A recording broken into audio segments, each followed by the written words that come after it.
Meine sehr geehrten Damen und Herren, please come closer so that you can listen to the opening remarks that we want to give. I will start in German and then switch over to English with respect to all our international contributors and friends and students to this exhibition, and I'm really glad to see so many tonight here with us in the Rotunda. Sehr geehrte Vizepräsidentin, Frau Professor Winkelmann, sehr geehrter Dekan Gehlen, sehr geehrter Präsident des Weltkongresses der Uiguren, Herr Dolkun Issa, dear Sam Dubberley, Director of Technology, Rights and Investigations Division of Human Rights Watch. Finally, I made it correct. And dear Brad Samuels, dear guests, friends, and students. As many of you know, the Architekturmuseum of TUM acts as a public platform for exploring the relevance of architecture as a design discipline in relation to global challenges. The operational field of architecture as a profession is rapidly changing in the wake of global warming, climate change, mass migration, and numerous political conflicts. Visual investigations exemplifies this shift as it's a practice developed in collaboration with other disciplines such as journalism, human rights advocacy, data analysis, and international law. But what exactly is visual investigations? Some of you might have visited last year's Architecture Biennale in Venice, and if so, you must have noticed the installation titled Investigating Xinjiang's Networks of Detention Camps in Northwest China. This galvanizing documentation reveals the detention of more than 1 million people, primarily Uyghurs, but also Kazakhs, Uzbeks, Kyrgyz, Hui, Mongols, Shibe, and other indigenous groups. While the mass detentions reported as early as 2018 were officially framed by the Chinese government as, I quote, an educational program targeting extremists, the truth has been obscured by a ban on independent investigations into labor conditions in Xinjiang. But through a detailed analysis of satellite images, on-the-ground research and 3D modeling, this visual investigation has provided undeniable evidence of brutal human rights violations. Furthermore, as forced labor is a core component of this detention system, the investigation highlights the vast economic implications involving many international companies, including Volkswagen and BASF. Why should we care? The reality is that many of us here in this rotunda may be using or wearing products produced by forced labor in Xinjiang. If we are to uphold our democratic values, such as the freedom of speech, freedom of choice, and freedom of religious expression, we must ensure that we are not unknowingly supporting systematic exploitation. Visual investigation is a powerful tool to uncover facts and provide critical information, and it's up to us as a society to decide what actions we take in response. In 2021, the United States government passed the Uyghur Forced Labor Prevention Act, while the European Union is still working on a similar legislation. The video installation in Venice, coordinated by the British architect Alison Killing, journalists Megha Rajagopalan and Christo Buschek for BuzzFeed News, was our starting point for collecting a series of similar projects for this exhibition. I'm deeply grateful to Bradley Samuels of SITU Research in New York, who's sitting here, whose expertise helped us in developing the curatorial concept for this show and who contributes with 4 projects in this exhibition. As you will soon see in the galleries, Xinjiang has become now one of 7 examples featured in this exhibition.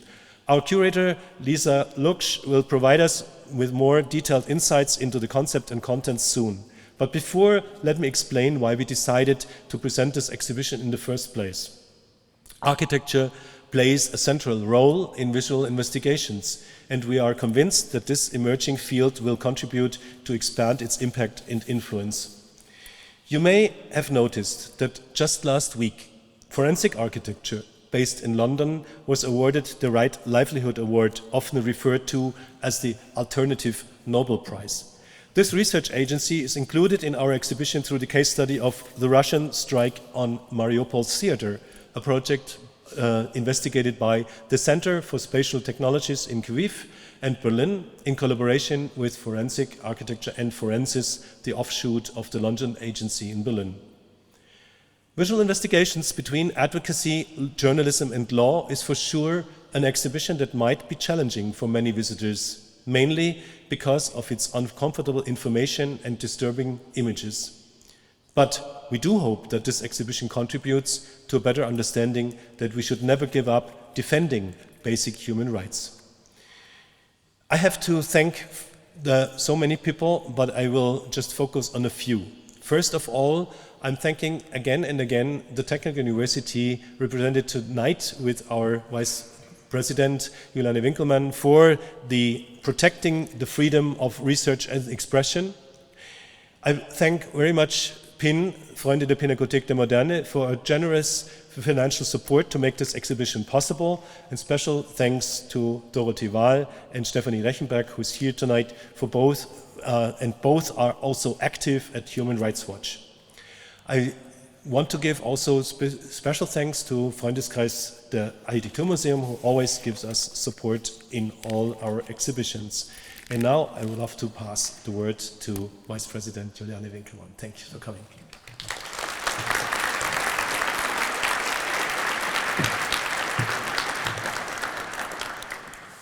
Thank you very much, Andres.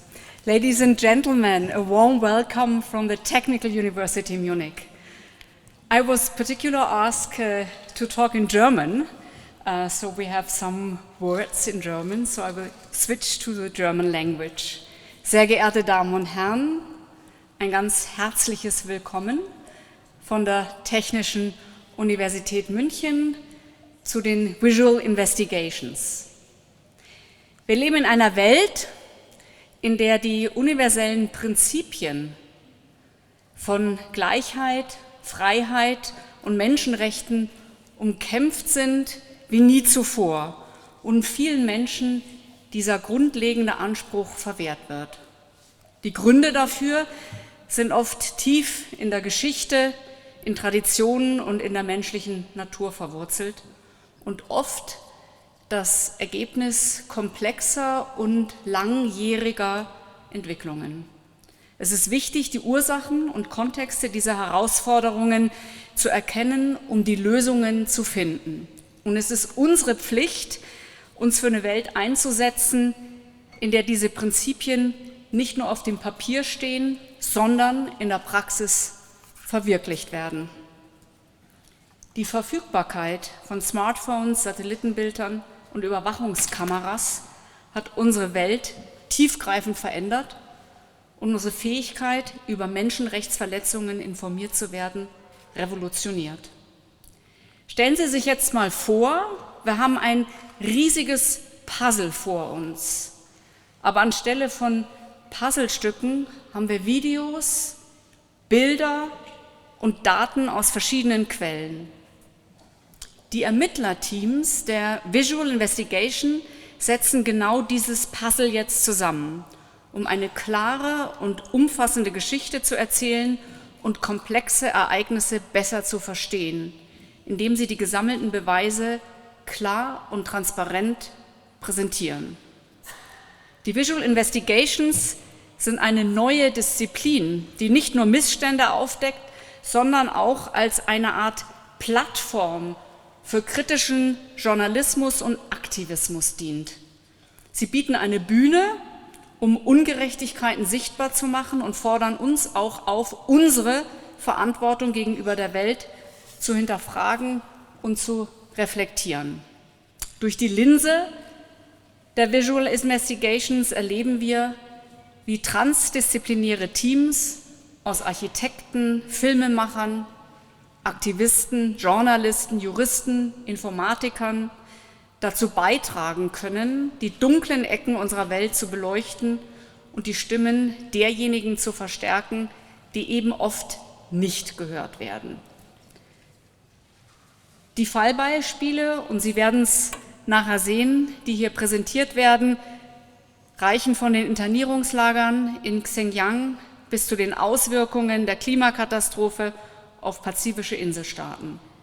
Sie erinnern uns daran, dass der Kampf um Gerechtigkeit und Menschenrechte global ist und dass jede Region und jedes Land auch seinen Teil dazu beitragen muss.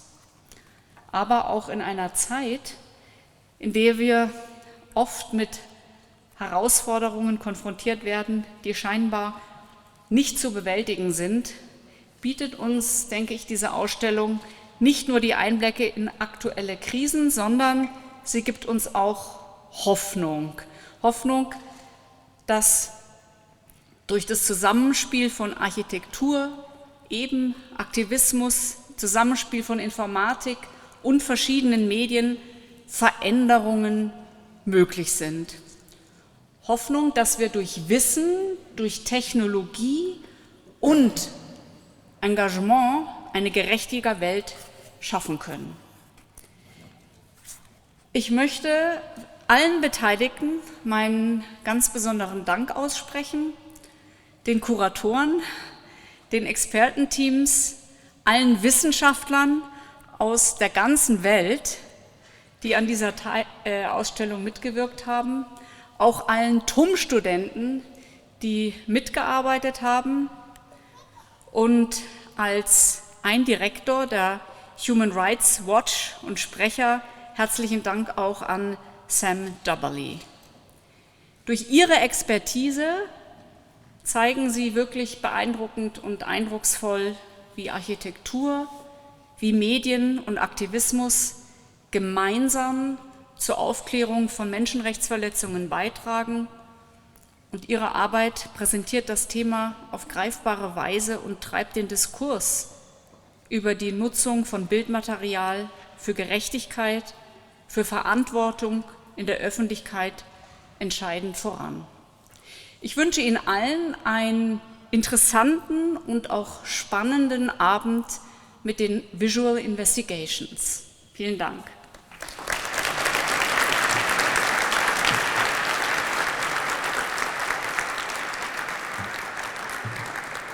So now I kindly ask Sam Bradley to the podium to talk, and he's the Director of SITU Research in New York. Thanks for coming. Thank you.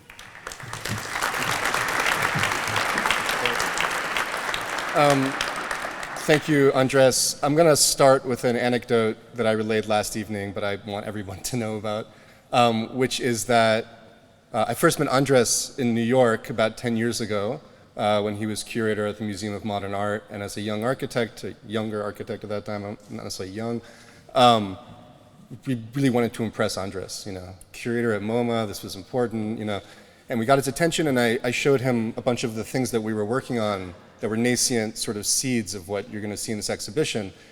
And I think, put very plainly, Andres was not interested. Or rather, he was interested but wasn't convinced. So about a year ago, he reached out and said, Brad, I get it now. Can we revisit this conversation? And that was a really interesting, wonderful moment and the beginning of a long year of collaboration and discussions with Andres and Lisa.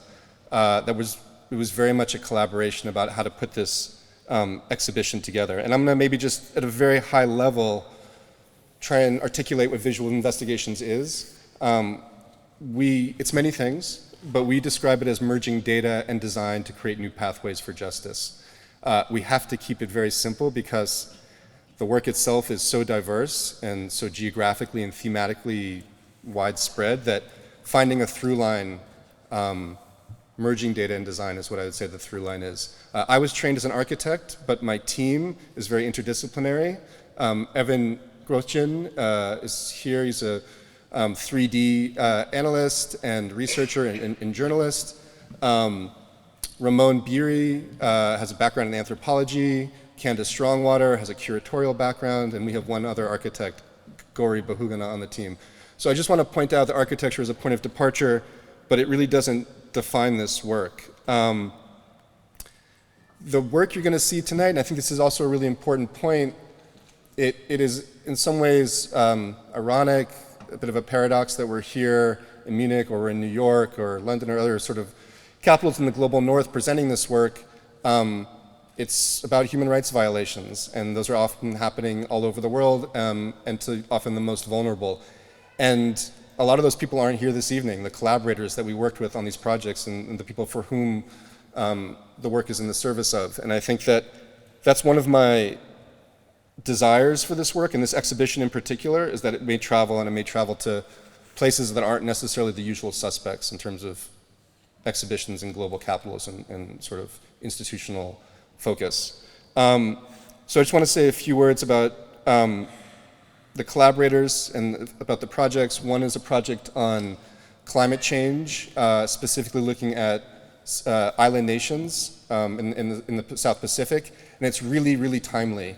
This was a project that was initiated by the Pacific Island students fighting climate change, who live in the Marshall Islands, Vanuatu, the Solomon Islands, the places that are at the frontier of where climate change is most impacting people's lives.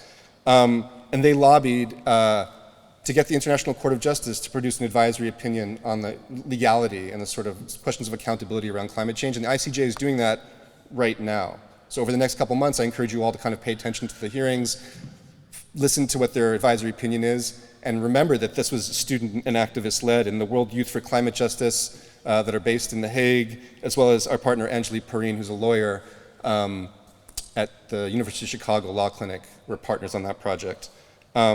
We did a project on enforced disappearances that's a bit different. It's a historical project that looked at the 70s and 80s, a kind of campaign of enforced disappearance of what was called the death flights in Mexico. And with that, we worked with a team called Centro Prod in Mexico City, who came to us and said, can you help us put this evidence together and represent it for a truth, at the period of time a truth commission was happening. And frankly, without full confidence that the Truth Commission was going to do their job properly or be allowed to do their job by the Mexican government. There's a project on suppression of dissent. It happens to be in New York City, but I think we can all relate to questions of police violence, use of force, and protest. And so I encourage you to think broadly about it. It is a project about protest in New York City, but the questions of how and when police use force and the questions to the extent to which they're accountable for the decisions they make is something that is, I think, we're seeing all over the world. And that was a project we did with Human Rights Watch and the National Lawyers Guild, a lot of collaborations with lawyers. And then the last project I'll mention is a project looking at land dispossession in the West Bank and the occupied territories. And that was done with Yesh Din and BIMCOM, which are Israeli human rights organization and planning organization. It's critical that, I'm thankful for indulging me, but I have to mention all of them. They were absolutely critical to the partnerships and the work. And then just want to end with a sort of debt of gratitude to Lisa and Andres for coming on this journey with us, really being open, super open-minded. We didn't have a title when this started, and they were incredible thought partners, and I don't think I'm ever going to kind of get the opportunity to work this way again with a curatorial team. So incredibly grateful. Please take your time with the exhibit. Take care. It's a lot of very difficult content. I actually wouldn't advise trying to get through it in one shot. So take the time, come back, and keen to hear everyone's reflections on it whenever. So thank you very much. Thank you for having us.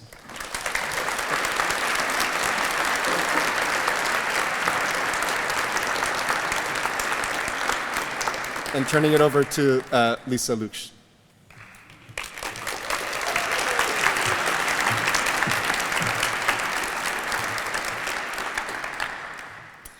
Thank you, Brad. Thank you, Juliane and Andres. And thank you all for coming along tonight to celebrate the opening of an exhibition that we have worked very hard on over the past year. Visual Investigations Between Advocacy, Journalism and Law is an exhibition dedicated to the image-based investigation of human rights violations, promoting justice and accountability.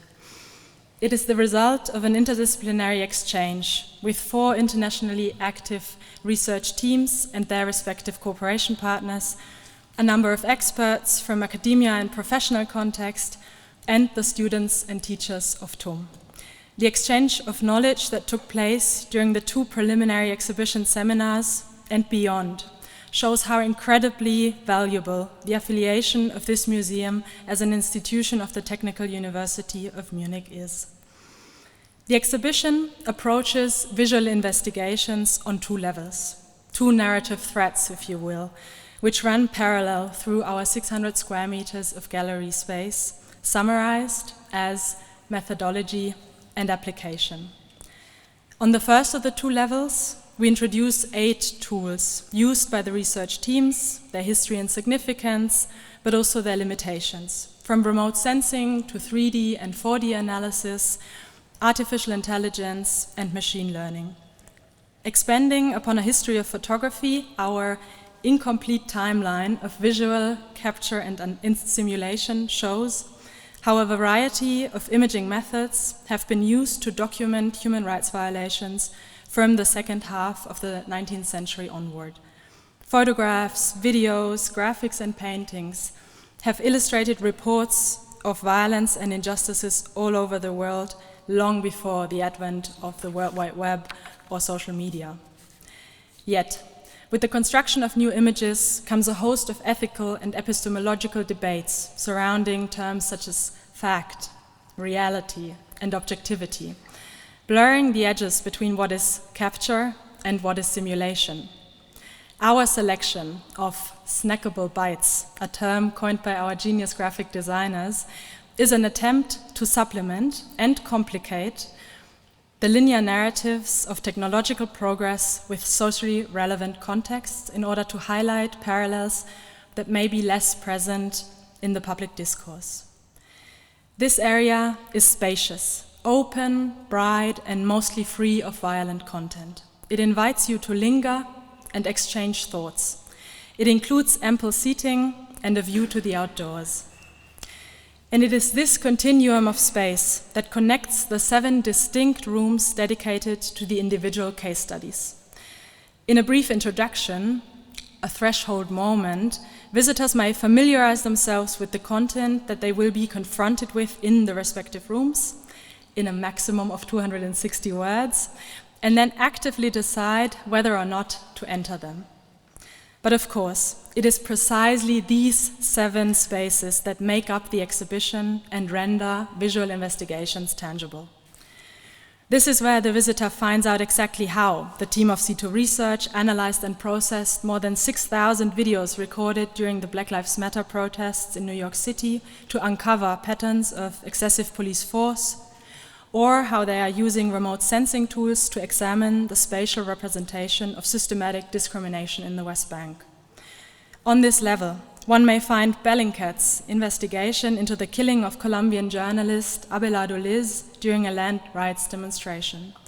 Their immersive audio installation seeks to share details of the team's sound analysis in the hope that it will empower researchers, human rights activists, journalists, and open source investigators to carry out this work. Visitors will find the work of Alison Killing, Mega Rajagopalan, and Christo Bushek that we were so struck by at the Venice Biennale, alongside the ongoing research into the Russian airstrike on Mariupol's drama theater in March 2022 by the Center for Spatial Technologies. This second layer to the exhibition also holds SITU's investigation into the death flights, one of Mexico's most clandestine programs for enforced disappearances during the so-called Dirty War period, and closes with their ongoing collaboration to urge the International Court of Justice to rule on the obligations owed by top violators due to climate inaction. These case study spaces are as individually designed as the teams, their methods, results, and addressees were. They allow visitors to understand the office's approaches in ever-changing spatial experiences. And for this balancing act between the greatest possible freedom and individuality for the respective teams, and at the same time the coherent and comprehensible combination of these into a conclusive concept, I would like to thank our fantastic designers, Parats, graphic designers Jonas Borchert and Lena Marie Griebel, and CPWH's Caroline Perret and Winston Hempel, who have outdone themselves with the design of this exhibition. I will be forever grateful for your commitment, expertise, and kindness. I would like to extend my gratitude to the Forensic Media Technology team at the Bavarian State Office of Criminal Investigations, BLKA, namely Ralf Breker and Caroline Sommer, who is also joining us tonight, who introduced their 3D scans of crime scenes to us and are taking the visitor on a virtual journey through one of their cases.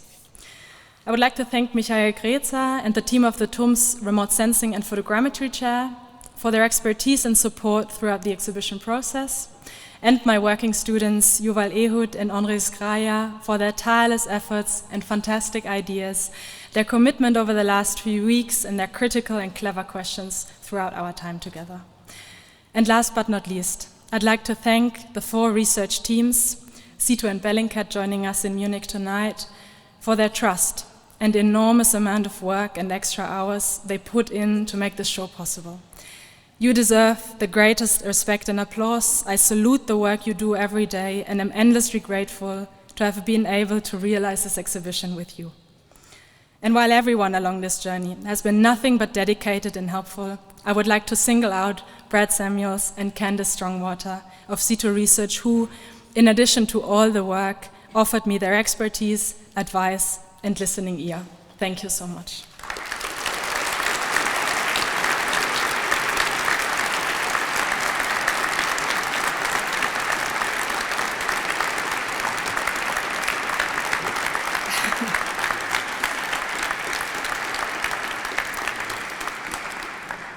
They also connected us to the most incredible experts from various fields, including journalism, advocacy, and the law.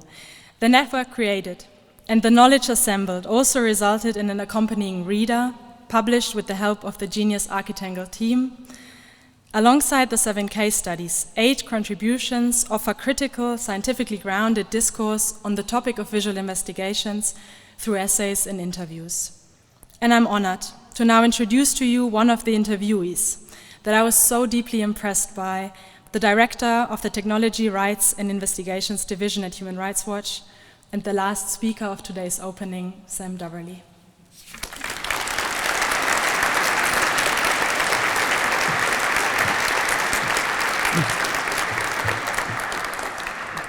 Good evening, everybody. And first of all, I'd just like to extend a big thanks and the welcome I've received here in Munich to Professor Winkelmann, to Andres, to Lisa, and all the team that's brought this together. And also to all the collaborators with whom I've worked over the years that I see represented in this amazing exhibition.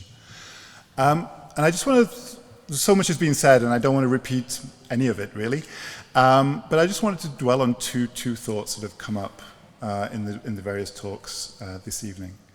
The first is that very much about collaboration, and what we're seeing in this exhibition today, when you get to see it, is very much that. It's a lot of people bringing something together to make something larger than it started off as.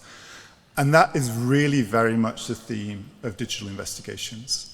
Brad and I started on the base, on the ground floor of digital investigations many years ago, where we were all finding our way. And I think it's been one of the most collaborative experiences of my career and most rewarding experiences of my career to see how this comes together. And what you'll see in each of these individual installations is a group of different people with different skill sets coming together to defend our very own human rights at a time when they are probably more under threat than they have been since the Universal Declaration of Human Rights was adopted in 1948. So everybody pulling together in that way means we can all be human rights defenders in our very own way, and I think visual investigations is a contribution to that. But a testament to all of you for being here tonight to see this exhibition, to see the opening of this exhibition, shows that we're all here can be human rights defenders and we can all bring our own skills to this work. And I think seeing that architects, engineers, sound engineers, filmmakers, journalists, lawyers, human rights defenders, doctors, and many more professions can work towards a world where human rights are defended, where every rights holder has their rights respected, really gives me some level of hope for the future. And seeing this here tonight, I think really is an emphasis of that. So congratulations to everybody who brought their collaboration to this exhibition. I think is really something worth remarking on and applauding. The second thing I wanted to point out was, while this is an exhibition about art, design, and technology, it's also an exhibition about stories of people whose rights have been abused in some way. And I think we have to remember that as we go through this exhibition, and remember that these are people who have exposed to the researchers of this work, either by filming themselves and posting it onto social media and asking the world to look, by being interviewed in the most delicate ways, for example, in the Mariupol exhibition, where people have actually told their experiences of being in that theater when a bomb was dropped on it in March of 2022. These are people who go out of their way to share their stories with the world, and we should, as we go through this exhibition, think about those stories and think about the trauma that people have experienced sharing their experiences with the world as we look upon it.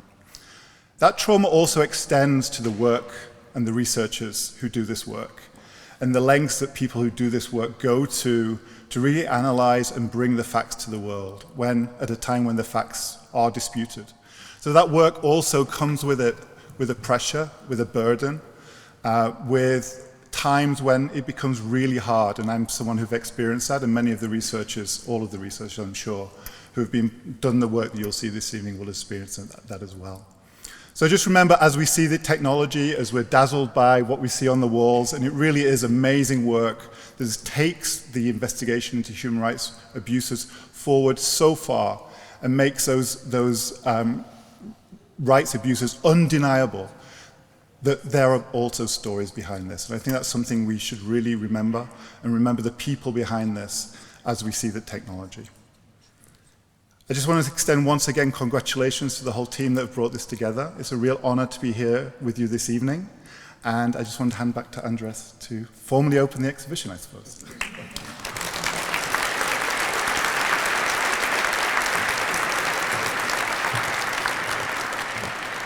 Thank you, Sam. Thank you, Sam. Thank you all for coming.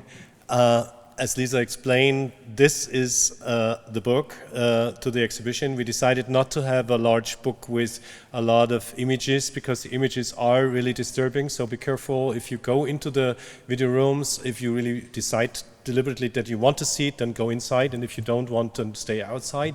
But you can find all the relevant information also in this book, which is I would highly recommend to get. As you might know, many of our books are really out of print, most of them quite soon after the opening, so get your books soon.